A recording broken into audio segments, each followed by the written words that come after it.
askreddit. r/askreddit, what moment in an argument made you realize this person is an idiot and there is no winning scenario? Back when I was 10 or something, my older sister yelled at me for swearing. I was not swearing. IWAA, just yelling really loud. Probably shouldn't have been, but whatever. After I point this out, she continues to tell me that yelling and swearing are the same thing, and in order to prove it she whispered, "Duck. I wish we weren't related. -200 IQ. After asking them to go home because they were quite clearly sick with a cold, being told, "Don't be stupid, there's no such thing as colds, it's just allergies to the cold weather." Well, and 3rd-degree burns are just being allergic to being on fire.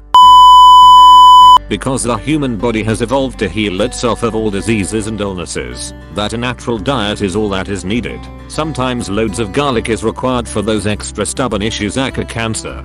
Had an argument with someone who convinced a friend to stop their chemo and rely on healing crystals to cure them of their cancer. Friend later died of cancer. One of my many stories from working in a discount shoe store. Woman with 3 boys under the age of 12 come in. Woman goes up to the counter. Woman, "I need to exchange these shoes in for a different size." Me, "Okay, let me get that started for you. Normally we can exchange shoes in for the same model just in a size up or down.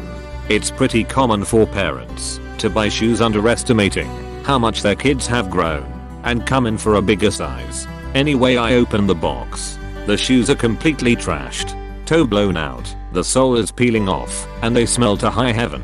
Me, "Ma'am, I'm sorry, but I can't make an exchange for these shoes." Woman, "Well, why not?" Me, "I wouldn't be able to resell them, but I think we still have this style if you wanted to purchase a new pair." Woman, "Why can't I just exchange these shoes for a bigger size? Insert store name here has always let me exchange shoes when my kid grows out of them." Me, "UHM. Ma'am, I'm sorry that someone has told you we do that, but that's not a policy we have. I can return or exchange shoes that are in good enough condition to be resold, but I can't resell these." Woman, "Other stores have let me exchange them." Me, "Which store have you done this with?" Woman, "Can I speak to your manager?" And that's when I knew there we no winning with this bitch. He had an aversion to Stephen King. Thought Stephen King only wrote gory trash with no redeeming value. That everyone who reads Stephen King had mental issues. And his favorite movie was The Shawshank Redemption. Even after I showed the credits both on IMDb and Wikipedia, he refused to believe that degenerate Stephen King was in any way, shape, or form involved with his dearly beloved film. This has happened to Stephen King. There's a few audience with videos on YouTube talking at various campuses and events, etc. He tells this story of going into a Floridan supermarket and an old lady telling him she didn't like horror stories, but like uplifting stories like that Shawshank Redemption. King says, "I wrote that." She replies, "No, you didn't," and walks off. We had a new assistant at work who was not fitting in with the team.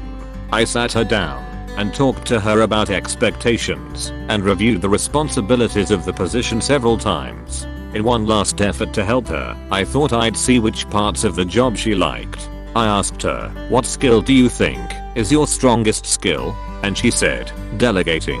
I have worked as a trainer for a management position where we had to force people to step back, stop trying to do everything, and just delegate. If someone came in for an interview and said delegation was their strength, they already had a foot in the door. It was hilarious seeing people adjust. If you like to stay active, it made you feel lazy and worthless. Thanks for watching. Don't forget to like and subscribe. See you tomorrow.